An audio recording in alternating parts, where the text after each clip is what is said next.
100 वर्ष पूरे करने वाले और इस निमित्त वर्षभर संघ ने जो कार्यक्रम आयोजित किए हैं उनका सूत्रपात करने वाले इस विजयादशमी उत्सव के निमित्त हम सब एकत्रित लोगों के बीच में आज के हमारे प्रमुख अतिथि महोदय भूतपूर्व राष्ट्रपति जी आदरणीय रामनाथ जी कोविंद,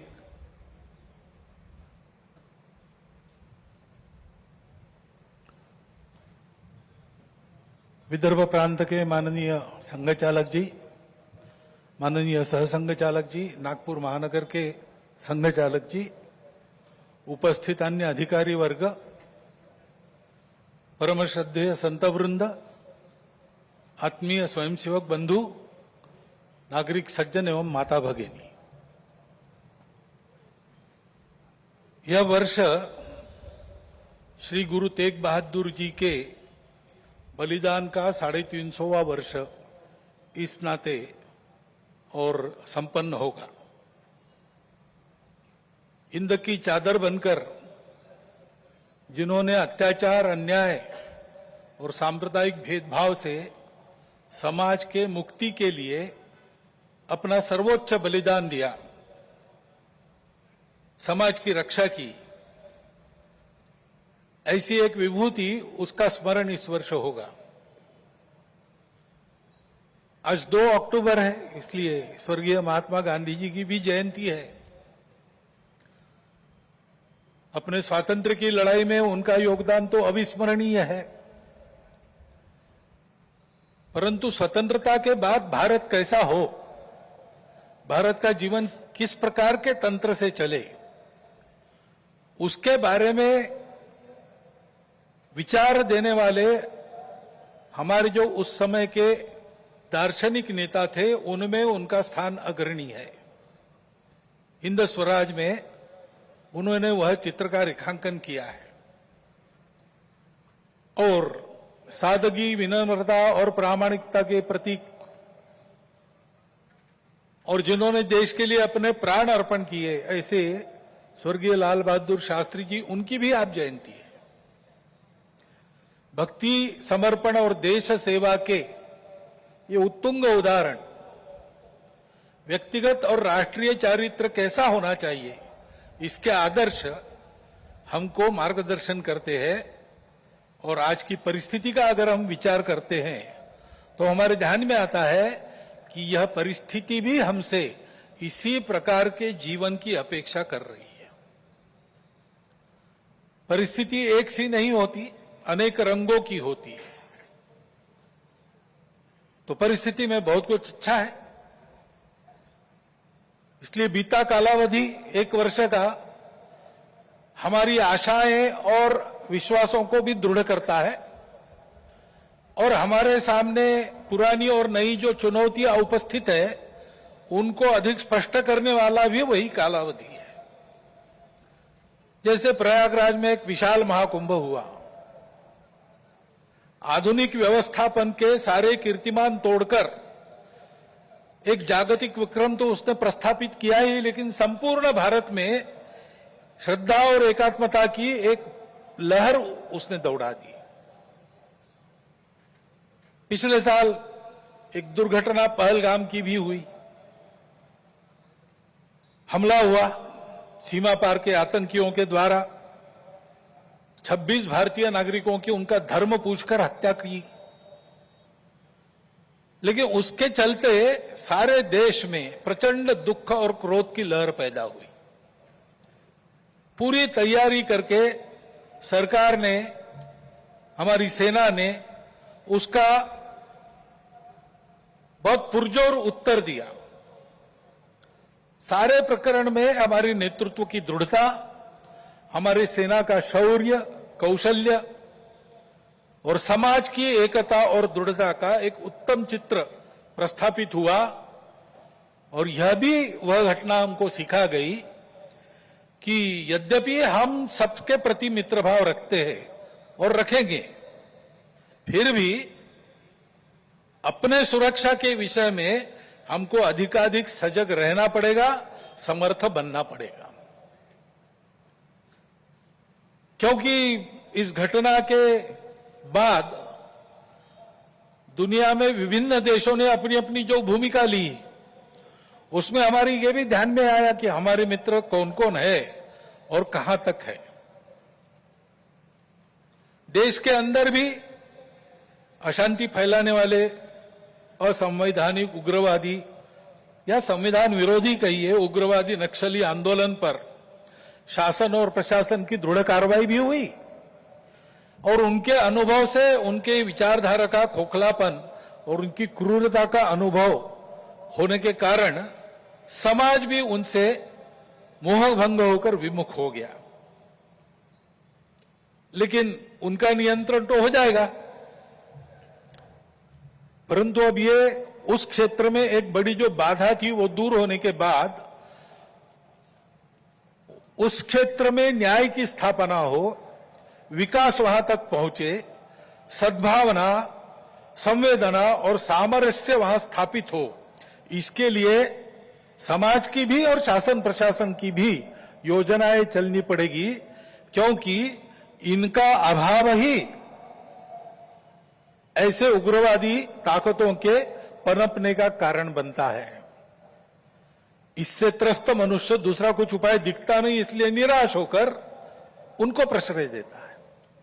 ये न हो इसलिए ऐसी योजनाओं की आवश्यकता है। आर्थिक क्षेत्र में भी हम आगे बढ़ रहे हैं। ऐसा जो प्रचलित परिमाण है दुनिया के, उसके आधार पर कहा जा सकता है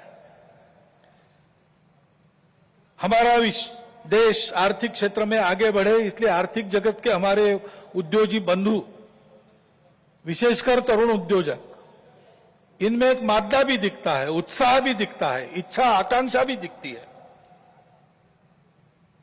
परंतु ये जो प्रचलित अर्थ प्रणाली है सारी दुनिया में वही है, तो सारी दुनिया के अनुभव में उसके कुछ दोष भी आ रहे हैं। विकास के इस प्रकार के पद्धति से अमीरी और गरीबी का अंतर बढ़ता है। आर्थिक सामर्थ्य कुछ चंद हाथों में एकत्रित होता है। शोषण करने के लिए एक नया सुरक्षित तंत्र इसमें से खड़ा हो सकता है, चिंता नहीं की तो। पर्यावरण के हानि की समस्या खड़ी हो जाती है और मनुष्यों के आपसी व्यवहार में कई प्रकार की व्यापारिक दृष्टि और अमानवीयता की बातें प्रवेश कर जाती है। इन दोषों की बाधा हमें नहीं होनी चाहिए, इसलिए भी कि अभी हाल में अमेरिका ने जो नई टैरिफ नीति अपनाई, उनके अपने हित के लिए अपनाई होगी, लेकिन उसकी मार तो सभी पर पड़ रही है। इसलिए ये सारा परिदृश्य अथवा ये सारी प्रचलित पद्धति उस पर हम निर्भर हो जाए ऐसी नहीं है। विश्व का जीवन परस्पर निर्भरता से ही चलता है। राष्ट्रों में आपस में सब प्रकार के संबंध होने पड़ते हैं। अकेला राष्ट्र अलगाव में, आइसोलेशन में जी नहीं सकता। परंतु ये निर्भरता मजबूरी में न बदल जाए, क्योंकि वो कब बदलेगी, कैसे बदलेगी, उसका कोई पता नहीं। और इसलिए इस निर्भरता को मानते हुए, विश्व जीवन की एकता को मानते हुए, हमको इसको मजबूरी न बनाते हुए जीना अगर है तो स्वदेशी और स्वावलंबन का कोई परिणाम नहीं, कोई पर्याय नहीं। हमको आत्मनिर्भर होना पड़ेगा, स्वावलंबी जीवन जीना पड़ेगा, स्वदेशी का उपयोग करना पड़ेगा और फिर भी अंतर्राष्ट्रीय संबंधों का सब प्रकार के, राजनयिक हो, आर्थिक हो, व्यापारिक हो, इन सबका जतन हमको करना पड़ेगा। लेकिन उसमें मजबूरी नहीं होगी, हमारी अपनी इच्छा होगी, हमारा अपना सद्भाव होगा, ऐसा हमको बनना पड़ेगा। प्रचलित पद्धति जो है, उसके दुष्परिणाम हमारे यहां भी दिखते हैं। अभी हाल में ही जो खबरें पिछले 1-2 साल से चल रही है, प्रत्यक्ष हम देख रहे हैं हिमालय के क्षेत्र में कैसे चल रहा है। वर्षा का अनियमित होना तो सर्वदूर है, प्रकृति के प्रकोप भी बढ़ गए हैं, भूस्खलन होता है, अप्रत्याशित वर्षा होती है, हिम नदियां सूख रही है। ऐसे परिणाम गत 3-4 वर्षों में तीव्र होते चले जा रहे हैं। ये हिमालय हमारे लिए सुरक्षा की दीवार और दक्षिण पूर्व एशिया के लिए उसका पूरा जलस्रोत हिमालय से ही आता है। अगर प्रचलित विकास की पद्धति में से इन सारी बातों को और प्रोत्साहन मिलता होने के लिए, तो उस नीति का हमको पुनर्विचार करना पड़ेगा, क्योंकि हिमालय की आज की अवस्था एक खतरे की घंटी बजा रही है। प्राकृतिक उथल पुथल है तो जनजीवन में भी उथल पुथल दिख रही है। श्रीलंका में, बाद में बांग्लादेश में, बाद में नेपाल में, हमारे पड़ोसी देशों में भी हमने इसका अनुभव किया।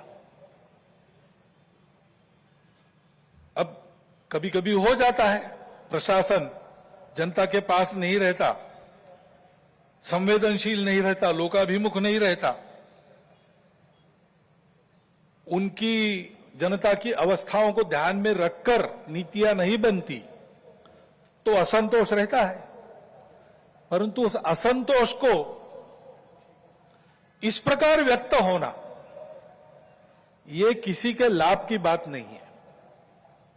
अभी अभी प्रमुख अतिथि महोदय ने कहा, 25 नवंबर के भाषण की याद की, उसमें इस प्रकार के जो आंदोलन है जिसमें इतनी सारी हिंसा और विनाश होता है, डॉक्टर अंबेडकर साहब ने उसको ग्रामर ऑफ अनार्की कहा है। प्रजातांत्रिक मार्गों से भी परिवर्तन आता है, ऐसे हिंसक मार्गों से परिवर्तन नहीं आता है। एक उथल पुथल हो जाती है लेकिन स्थिति यथावत रहती है। पूरे दुनिया का अभी तक का इतिहास देख लीजिए, जब से ये उथल पुथल वाली तथाकथित रिवॉल्यूशंस, क्रांतियां आई, किसी क्रांति ने अपने उद्दिष्ट को प्राप्त नहीं किया। राजा के खिलाफ फ्रांस की राज्य क्रांति हुई, उसका परिणाम क्या हुआ? नेपोलियन बादशाह बन गया, वही राजतंत्र कायम रहा। इतनी सारी तथाकथित साम्यवादी क्रांतियां हुई, सब साम्यवादी देश आज पूंजीवादी तंत्र पर चल रहे हैं, जिसके खिलाफ क्रांति हुई थी। ऐसे हिंसक परिवर्तनों से उद्देश्य नहीं प्राप्त होता है, उल्टा इस अराजकता की स्थिति में देश के बाहर की स्वार्थी ताकतों को अपने खेल खेलने का मौका मिलता है। और इसलिए हमारे पड़ोसी देशों में जो उथल पुथल हो रही, ये हमारे ही देश है, वे हमसे दूर नहीं है। कुछ वर्ष पूर्व भारत ही थे, हमारे अपने हैं। उनमें इस प्रकार की अस्थिरता उत्पन्न होना, ये हमारे लिए, हम केवल उनके पड़ोसी हैं इसलिए नहीं, वो सब हमारे अपने देश है, इसलिए चिंता का विषय है। हितरक्षण से भी ज्यादा ये जो हमारा आत्मीयता का संबंध है, अपनेपन का संबंध है, उसके चलते ये चिंता होती है। परिस्थितियां ऐसी है, जैसा मैंने कहा, दोनों प्रकार है। सुखदायक रूप बहुत दिखता है, सुख सुविधा बढ़ी, मनुष्य के ज्ञान की, विज्ञान की प्रगति हुई, व्यवस्थाएं आरामदायक बनी, राष्ट्र पास आए, माध्यमों के जरिए भी और आर्थिक लेन देन के जरिए भी। परंतु इस परिवर्तन की, विज्ञान और तकनीकी की गति इतनी ज्यादा है कि मनुष्यों की गति का बदलने की और उसका तालमेल नहीं बैठ रहा है। इसलिए भी मनुष्य जीवन में कई प्रकार की समस्याएं, युद्ध, अन्य छोटे बड़े कलह, ये तो सब चल ही रहे। प्रकृति के उग्र प्रकोप को हम अनुभव कर रहे हैं, लेकिन परिवारों में भी टूटन आ रही है। नागरिक जीवन में बढ़ता हुआ अनाचार, अत्याचार दिखाई देता है। इसके शमन के इसके उपाय चलते हैं, प्रयास हुए हैं, परंतु इसका पूर्ण निदान होने में वो असफल हो गए। और उसके ऊपर अस्वस्थता, कलह, हिंसा को बढ़ाते हुए विश्व में सब प्रकार की परंपरा, मांगल्य, संस्कृति, श्रद्धा, इसका संपूर्ण विनाश ही आगे परिवर्तन लाएगा। ऐसी उल्टी विचारधारा, विपरीत विचारधारा और घातक विचारधारा लेकर चलने वाला एक नया पंथ उदय में आया। बहुत पहले आया, आजकल वो भारत में भी अपने हाथ पैर फैलाने की कोशिश कर रहा है। सभी देशों में उसके कारण जो समाज जीवन की अस्त व्यस्त अवस्था हुई है और एक तरह से अराजकता की ओर सारा समाज बढ़ रहा है, ऐसी संभावना दिखती है। उसका अनुभव सब देशों में हो रहा है और इसलिए इन सारी परिस्थितियों को लेकर विश्व जब पुनर्चिंतन करता है तो वो भारत की ओर अपेक्षा से देखता है। भारत इसका कोई उपाय निकाले, ऐसे विश्व में भी अपेक्षा है। और सौभाग्य से भारत में एक आशा की किरण ये दिखाई देती है कि नई पीढ़ी में देशभक्ति की भावना, अपने संस्कृति के प्रति आस्था और विश्वास का प्रमाण निरंतर बढ़ा है।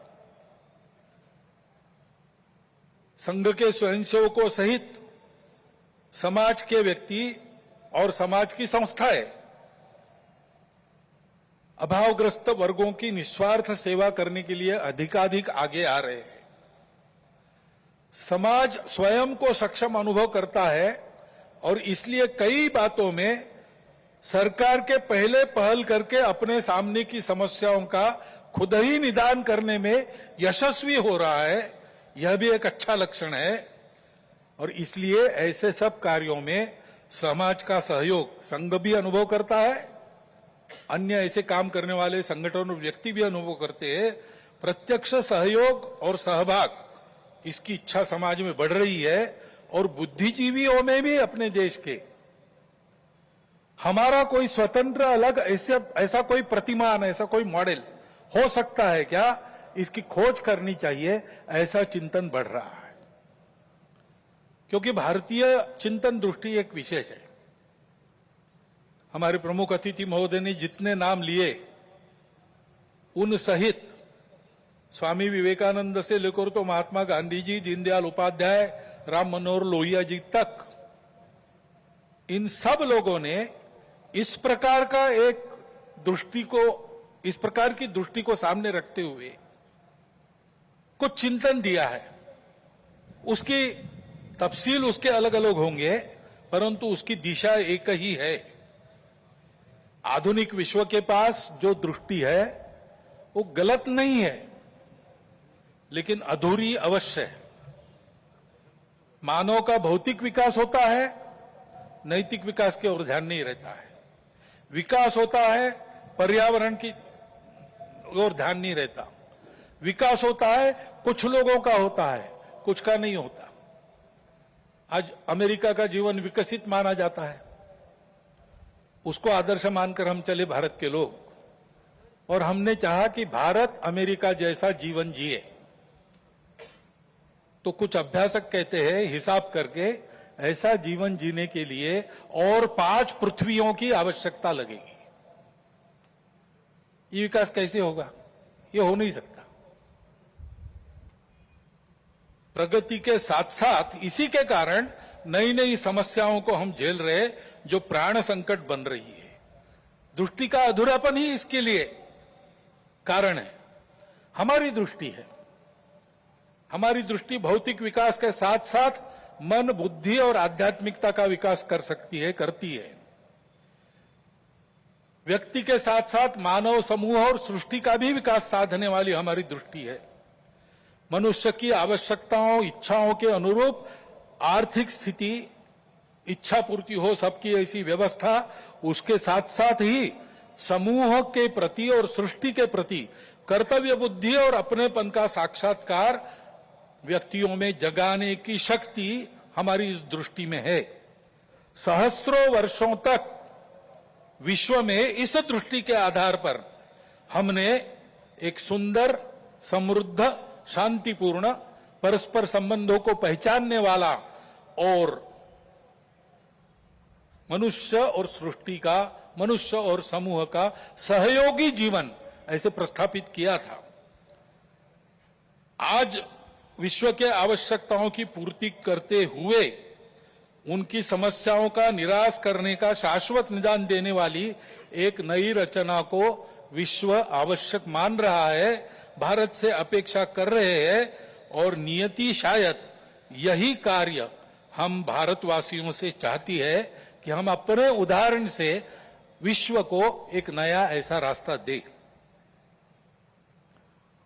संघ 100 साल से ये सारा चिंतन, इन सब महापुरुषों का चिंतन लेकर, संघ का चिंतन नया नहीं है, वो अपनी दृष्टि के आधार पर अपने यहां परंपरा से चलने वाला आज तक आया हुआ यहां तक चिंतन है। उस चिंतन को लेकर संघ 100 साल से काम कर रहा है। समाज जीवन के विभिन्न आयामों में, संगठनों में, संस्थाओं में, स्थानीय स्तर पर भी, व्यक्तिगत पहल से भी स्वयंसेवक सक्रिय है। समाज जीवन में सक्रिय ऐसे अनेक सज्जनों के साथ भी सहयोग और संवाद स्वयंसेवकों का चलते रहता है। इन सब का जो संकलित अनुभव है, उसके आधार पर संघ का कुछ चिंतन है। वो चिंतन आज के कार्यक्रम में आपके सामने रखना, ये मेरे भाषण का प्रमुख उद्देश्य है। पहली बात है कि विश्व की व्यवस्था में परिवर्तन तो आवश्यक है, विनाश टालना है तो अनिवार्य है, परंतु हम एक विपरीत व्यवस्था में इतने आगे बढ़ गए, सारी दुनिया आगे चली गई, हम भी आगे चले गए। अब एकदम अगर पीछे मुड़ेंगे तो गाड़ी उलट जाएगी। इसलिए इस गति से आगे बढ़ते बढ़ते हुए धीरे धीरे छोटे छोटे कदमों से हमको मुड़ना पड़ेगा, एक लंबा मोड़ लेके पीछे आना पड़ेगा। देश काल परिस्थिति का ध्यान रखते हुए हम अपनी समग्र और एकात्म दृष्टि के आधार पर अपना स्वयं का विकास पथ बनाकर विश्व के सामने एक यशस्वी उदाहरण रखेंगे, तब इस व्यवस्था का परिवर्तन प्रारंभ होगा। अर्थ और काम के पीछे अंधी होकर भाग रही दुनिया को धर्म की दृष्टि देनी पड़ेगी। वो धर्म पूजा नहीं है, वर्शिप्स नहीं है, वो धर्म खान पान रीति रिवाज नहीं है, वो धर्म इसके परे सबको जोड़ने वाला, सबको उन्नत करने वाला, सबको साथ लेकर चलने वाला, प्रजा की, सृष्टि की धारणा करने वाला धर्म है। उस धर्म का मार्ग हमको अपने उदाहरण से विश्व को देना पड़ेगा, भारतवर्ष को ऐसा होना ही पड़ेगा, ऐसे संघ मानता है 100 साल के अनुभव के बाद। अब संपूर्ण देश को ऐसा खड़ा करना है, लेकिन व्यवस्था है उसको नहीं बना सकते। व्यवस्था बनाने वाला मनुष्य होता है, समाज होता है, वो जैसा है वैसी व्यवस्था बनाएगा। कहते हैं प्रजातंत्र में अंग्रेजी में एक वाक्य, people get the government they deserve. तो ये नहीं है कि सारा कुछ जिम्मा उन पर है, उनकी समीक्षा करके स्तुतियां, उनकी निंदा हम करते रहे, ऐसा नहीं होता है। जैसा समाज है वैसी व्यवस्थाएं चलेगी, और इसलिए समाज के आचरण में परिवर्तन आना चाहिए, तब व्यवस्था में परिवर्तन आता। वैसे भी कोई स्थापित व्यवस्था अपने को स्वयं को बदलने की इच्छुक नहीं रहती, और अपने को स्वयं को बदलने का उसका सामर्थ्य भी नहीं रहता, क्योंकि वो स्वयं को नहीं बनाती, समाज उनको बनाता है। ये सामर्थ्य समाज के पास रहता है। समाज को अपने आप को नए आचरण में ढालकर खड़ा होना पड़ता है। ये व्यवस्था परिवर्तन की पूर्व शर्त है, और समाज के आचरण के परिवर्तन जो आता है वो भाषणों और पुस्तकों से नहीं आता। प्रबोधन तो करना ही पड़ता है, लेकिन प्रबोधन करने वालों को स्वयं जो परिवर्तन चाहते उसका उदाहरण बनना पड़ता। अपने व्यक्तिगत जीवन में, सामाजिक जीवन में, राष्ट्रीय जीवन में, अपने स्वयं के परिवार के जीवन में, अपने आजीविका के कार्य में हम उस परिवर्तन का उदाहरण बनकर जिए। और ऐसे जो उदाहरण स्वरूप व्यक्ति होते हैं जिनके जीवन में पारदर्शिता है, निस्वार्थ बुद्धि है, जिनके पास प्रामाणिकता है, संपूर्ण समाज को अपना मानकर जिनका जीवन व्यवहार उस समाज के हित के लिए चलता है, ऐसा स्थानीय नेतृत्व देने वाले व्यक्ति होने पड़ते हैं। इसलिए उन व्यक्तियों का निर्माण करना पड़ता है। और इसलिए संघ का अनुभव है, व्यक्ति निर्माण से समाज परिवर्तन और समाज परिवर्तन में से व्यवस्था परिवर्तन, यही देश में और विश्व में परिवर्तन लाने का सही तरीका है। हर समाज में यही अनुभव है, ऐसा ही होता है। सब प्रगत देशों का इतिहास देखिए, आधुनिक इतिहास देखिए, ऐसा ही हुआ है। ऐसे व्यक्ति निर्माण करने की समाज की व्यवस्थाएं रहती है। हर एक राष्ट्र में, हर एक समाज का अपना एक पारिवारिक जीवन का तरीका था।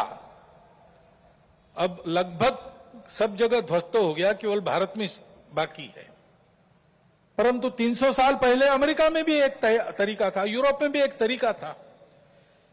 उस तरीके से ऐसे व्यक्तियों का निर्माण होता है।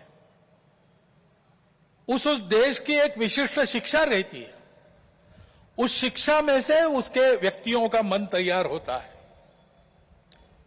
और उस समाज के जो क्रियाकलाप चलते उसमें से भी मनुष्य निर्माण होता है। एक प्रसिद्ध वाक्य है, the battle of Waterloo was won on the playgrounds of Harrow and Eton. वहां पर खेल खेलते खेलते जो समाज तैयार हुआ उसने जगत जेता कहे जाने वाले नेपोलियन को हरा दिया। ये ताकत कहां निर्माण हुई? समाज की व्यवस्था में निर्माण।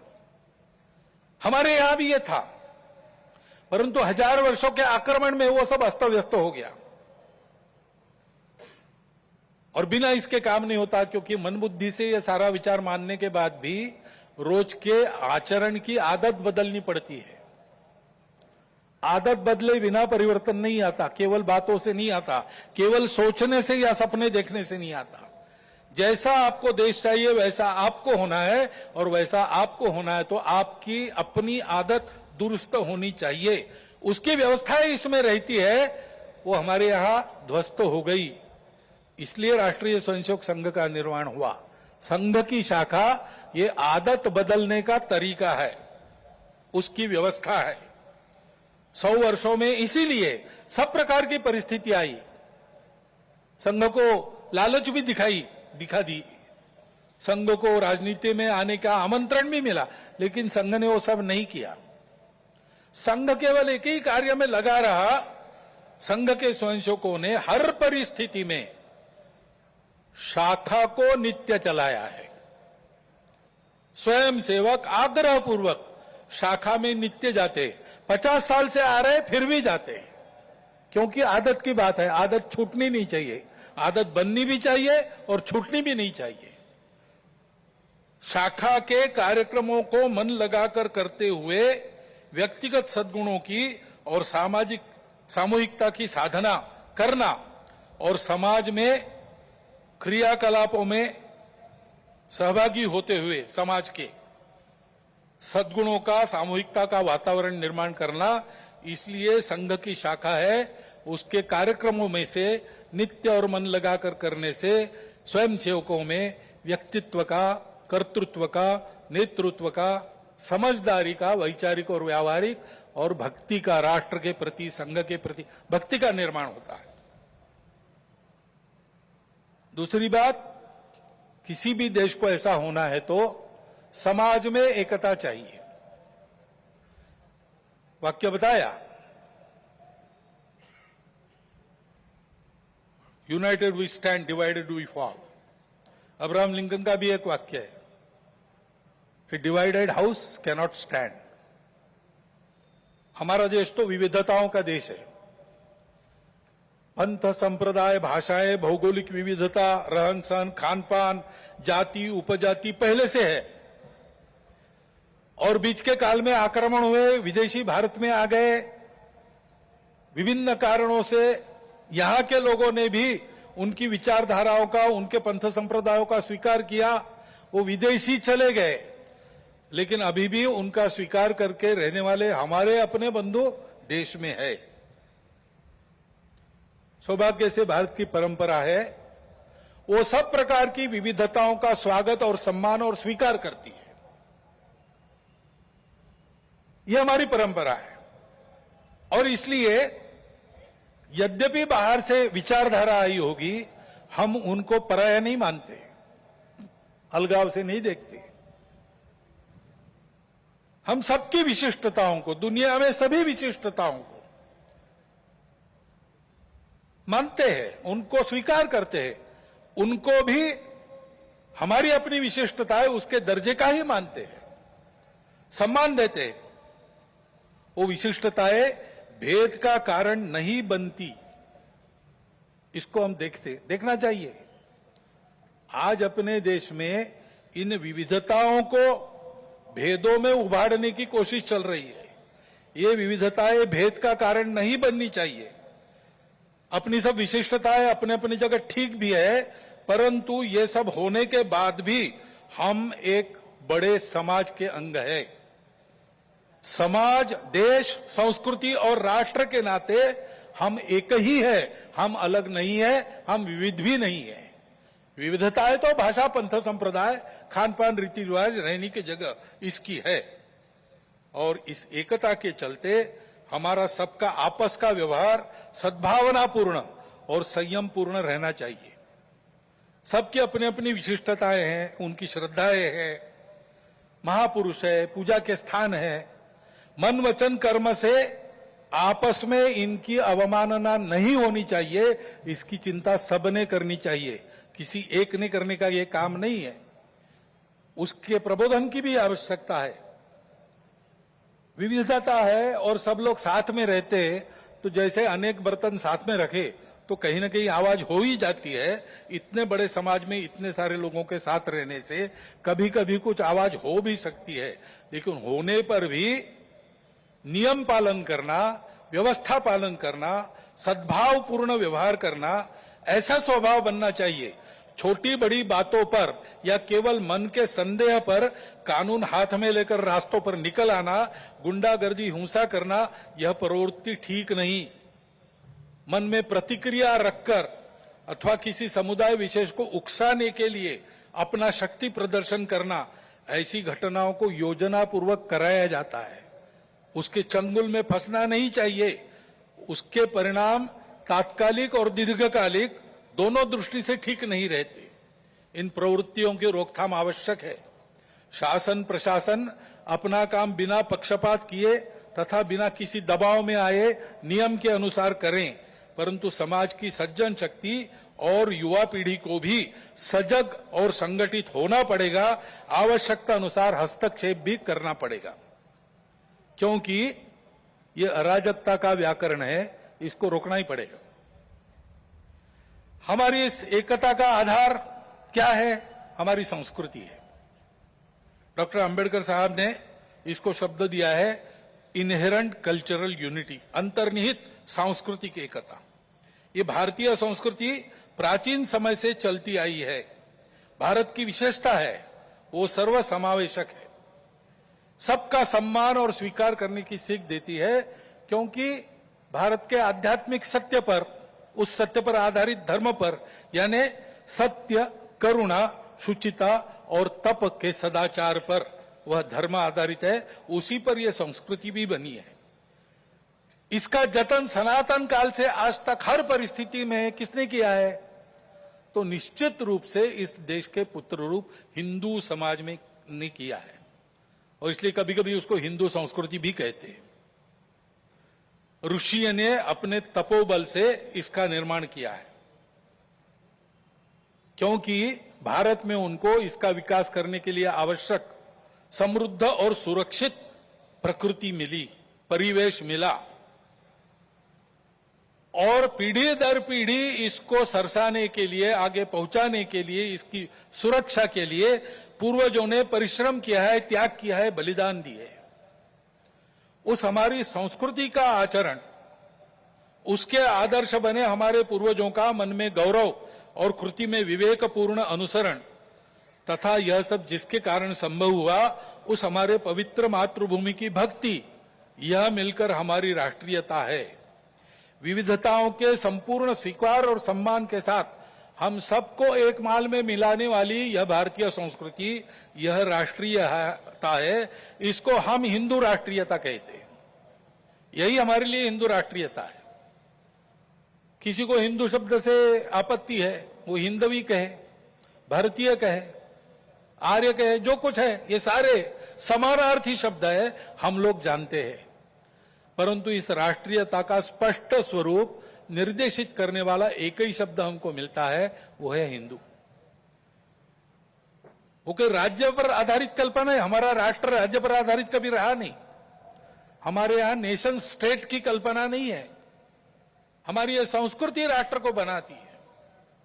राज्य आते जाते रहते हैं, राष्ट्र निरंतर विद्यमान रहा है।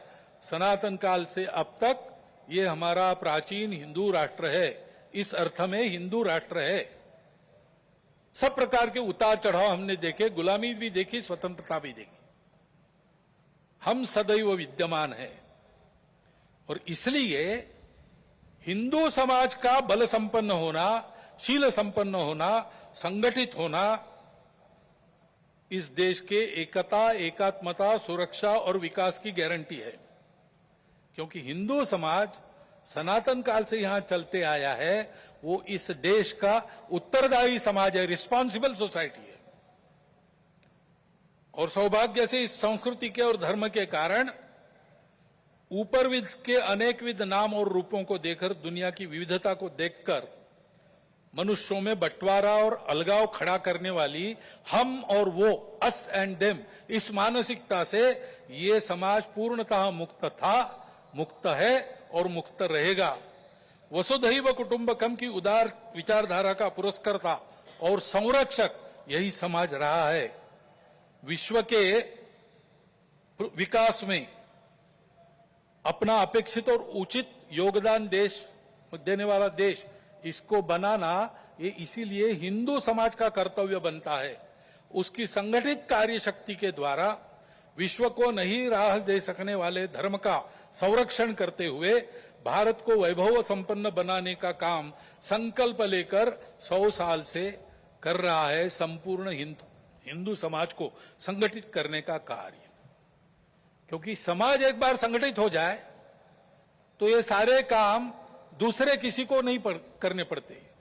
नेताओं को, पार्टियों को, सरकारों को नहीं करने पड़ते। अवतारों को भी आने की जरूरत नहीं होती। समाज अपने सारे काम अपने बल पर कर लेता है। और इसलिए ऐसा समाज बनाने के लिए व्यक्तिगत और राष्ट्रीय चारित्र का निर्माण होना चाहिए, उनकी सुदृढ़ता बनी रहनी चाहिए। संघ की शाखा में अपने राष्ट्र स्वरूप की यह स्पष्ट कल्पना और गौरव प्राप्त होता है। और जो मैंने 5 बातें कही, कर्तृत्व, नेतृत्व, व्यक्तित्व, समझदारी और भक्ति, वो भी शाखा के इन संस्कारों से प्राप्त होती है। इसलिए शताब्दी वर्ष में हम जो कर रहे हैं, क्या सोचकर कर रहे हैं? एक तो ये सारा उत्पन्न करने वाला संघ की शाखा का काम, वो भौगोलिक दृष्टि से, समाज के विभिन्न स्तरों की दृष्टि से सर्वव्यापी होना चाहिए और सामाजिक आचरण में सहज परिवर्तन लाने वाला पंच परिवर्तन कार्यक्रम हमारा है। उसका कुछ वर्णन तो प्रमुख अतिथि जी ने भी किया है, मुझे आज करने की आवश्यकता नहीं है, क्योंकि इन 5 विषयों का पूरा विवरण गत 2-3 वर्षों में हम सतत कर रहे हैं। सबको पता है ये पंच परिवर्तन क्या है। सामाजिक समरसता, कुटुंब प्रबोधन, पर्यावरण संरक्षण, स्वबोध तथा स्वदेशी व नियम कानून, नागरिक अनुशासन और संविधान का पालन, इन 5 विषयों में स्वयं के आचरण से, उनके उदाहरणों का, स्वयंसेवकों के उदाहरणों का अनुकरण समाज में हो, ऐसी अपेक्षा रख के कार्यक्रम चलेगा। इसमें जो करना है कृतियां, वो बहुत सरल है, सहज है, सब कर सकते हैं। और ये करने वाले केवल हम नहीं हैं, पहले से भी इस प्रकार के कार्यक्रम करने वाले अनेक व्यक्ति और अनेक संगठन समाज में है। उन सबके साथ हमारा सहयोग, समन्वय कुछ शुरू हो गया है, कुछ साधा जाएगा, सबको सहयोग रहेगा, सबके साथ समन्वय रहेगा। इसके आधार पर जो परिवर्तन आएगा समाज में, उससे भारतवर्ष खड़ा होगा। भारत का यही भूमिका भारत की रही है विश्व के इतिहास में। समय समय पर विश्व का खोया हुआ संतुलन वापस लाने वाला, विश्व के जीवन में संयम और मर्यादा का भान उत्पन्न करने वाला विश्व धर्म देना, कुछ वैश्विक मूल्यों के आधार पर अपने अपने देश की प्रकृति के अनुसार ये सारा योगदान हो, इस प्रकार का अपना अपना राष्ट्र खड़ा करना, ऐसा ये विश्व धर्म देना, ये भारत की भूमिका रही है। हमारे स्वातंत्र संग्राम तथा राष्ट्रीय नवोत्थान में पुरोधाओं के सामने स्वतंत्र होने के बाद भारत की समृद्धि और क्षमताओं के विकास का परिणाम क्या होगा, इसका जो चित्र था वो यही था। हमारे बंगाल प्रांत के माननीय संघचालक थे स्वर्गीय केशव चंद्र चक्रवर्ती, उत्तम कवि थे। उन्होंने इस बात को अपने एक कविता में बड़े सुंदर शब्दों में व्यक्त किया है। बाली सिंघल जबोद्वीपे प्रांतार माझे ओठे, कोतो माठ कोतो मंदिर कोतो प्रस्तारे फूल फोटे, तादेर मुखेर मधुमय बानी, शुने थेमे जाए सब हानाहानी, अभ्युदयर सभ्यता जागे विश्वेर घरे घरे। सिंहल और जावा द्वीप तक भारतीय संस्कृति का प्रभाव फैला हुआ था। जगह जगह मठ मंदिर थे जहां जीवन की सुगंध फूलों से बिखरती थी। भारत की मधुर और ज्ञानवाणी सुनकर अन्य देशों में भी वैरभाव और अशांति समाप्ति होती थी और अभ्युदय की यानी सबके उदय की सभ्यता जागती थी। आइए, भारत का यही आत्मस्वरूप आज की देशकाल परिस्थिति से सुसंगत शैली में फिर से विश्व में खड़ा करना है। पूर्वज प्रदत्त इस कर्तव्य को और विश्व की आज की इस अनिवार्य आवश्यकता को पूर्ण करने के लिए हम सब मिलकर, साथ चलकर अपने कर्तव्य पथ पर अग्रसर होने के लिए आज की विजयादशमी के मुहूर्त पर सीमोल्लंघन को संपन्न करें। भारत माता की जय।